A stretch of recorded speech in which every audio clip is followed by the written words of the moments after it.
Jungle.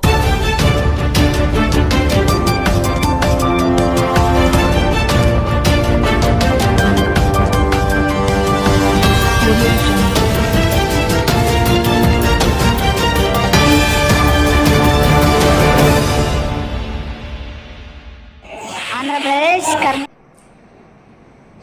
అందరికి నమస్కారం అండి. ఈ మధ్య కాలంలో ఈ టూ వీలర్ ఈ సైలెన్సర్ లేకుండా త్రిబుల్ రైడింగ్ ఎక్కువగా జరుగుతుంది. ఈ డోన్ పట్టణంలో టూ వీలర్ వెహికల్స్ కి నిజంగానే హద్దు అదుపు లేకుండా నడిపేస్తున్నారు. దీనిపైన చాలాసార్లు మనం కేసులు రాసాము. రీసెంట్ గా కూడా ఒక త్రిబుల్ రైడింగ్ మేము వెహికల్స్ చెకింగ్ లో ఉన్నాము. మా ముందే ఒక వెహికల్ త్రిబుల్ రైడింగ్ తో చాలా ఫాస్ట్ గా సైలెన్సర్ తీసేసి, ఇది ఒక పైశాచిక ఆనందం అనమాట. సైలెన్సర్ లేకుండా ఈ సౌండ్ పొల్యూషన్ చేసుకుంటూ డ్రైవ్ చేస్తుంటారు. యాక్చువల్లీ ఇలాంటి కేసులు పట్టేటప్పుడు మేము కూడా చాలా జాగ్రత్తగా డ్రైవ్ చూస్తాము.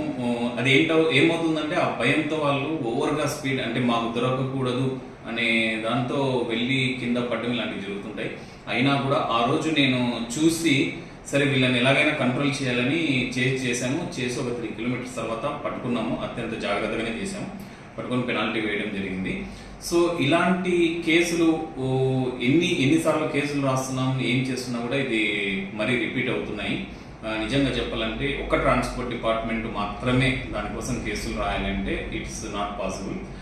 ఫ్యూచర్లో మేము పోలీస్ డిపార్ట్మెంట్ కలిసి కొన్ని దాడులు నిర్వహిస్తాము, స్పెషల్లీ ఈ డ్రైవింగ్, టూ వీలర్ డ్రైవింగ్ మీద. ఈ డ్రైవింగ్ చేస్తున్న వాళ్ళలో చాలా మందికి నాకు తెలిసి ఒక 60% అబోవ్ ఎవరికి డ్రైవింగ్ లైసెన్స్ కూడా లేవు. మేము ముందు నుండి చెప్తూనే ఉన్నాం, డ్రైవింగ్ లైసెన్స్ తీసుకోండి.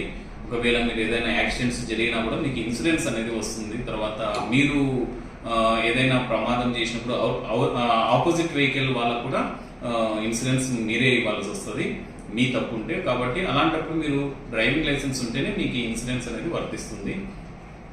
తర్వాత ఈ త్రిబుల్ రైడింగ్ చాలా ఎక్కువగా ఉందన్నమాట. త్రిబుల్ రైడింగ్ కానీ లైసెన్స్ లేకుండా, ఇంకా ఇన్సూరెన్స్ లేకుండా కూడా చాలా ఉంది. ఇప్పుడు మీరు లైసెన్స్ తీసుకోమన్నప్పుడు లైసెన్స్ తీసుకుంటున్నారు, బట్ ఇన్సూరెన్స్ లేకపోతే లైసెన్స్ ఉన్నా కూడా వేస్ట్ అవుతుంది. సో లైసెన్స్ ఉండాలి, అలాగే ఇన్సూరెన్స్ కూడా ఉండాలి. త్రిబుల్ రైడింగ్ మీరు యాక్సిడెంట్ టైంలో మీకు లైసెన్స్ ఉండి ఇన్సూరెన్స్ ఉండి మీరు త్రిబుల్ రైడ్ చేస్తున్నా కూడా మీకు ఇన్సూరెన్స్ అనేది వర్తించదు. ఎందుకంటే మీరు పరిమితికి మించి ప్రయాణిస్తున్నారు కాబట్టి ఖచ్చితంగా ఇన్సూరెన్స్ అనేది వర్తించదు. అలా ప్రయాణిస్తే యాక్సిడెంట్ అయ్యే అవకాశం ఉంది అని తెలిసి కూడా మీరు డ్రైవ్ చేస్తున్నారు కాబట్టి మీకు ఇన్సూరెన్స్ కూడా వర్తించదు. సో వీటిపైన మళ్ళీ మేము కొన్ని దాడులు ఖచ్చితంగా నిర్వహిస్తాము. ఈ టూ వీలర్కు పెనాల్టీస్ కూడా చాలా ఎక్కువగా ఉన్నాయి.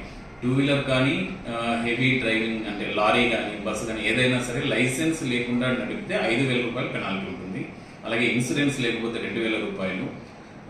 అలాగే హెల్మెట్ లేకపోయినా, తర్వాత over speed, rash and negligence drive ఉన్నా కూడా 1,000 రూపాయల జరిమానా ఉంటుంది. అలాగే ఈ మైనర్లు చాలా మంది ఏజ్ లేకున్నా కూడా అండర్ ఏజ్, ఇలాంటి వాళ్ళు కూడా డ్రైవ్ ఎక్కువగా టూ వీలర్ నడుపుతున్నారు. ఇలాంటి వాళ్ళు పట్టుబడితే వాళ్ళకి పెనాల్టీ వేయడంతో పాటు వాళ్ళ తల్లిదండ్రుల మీద కూడా చర్యలు ఖచ్చితంగా తీసుకుంటారు.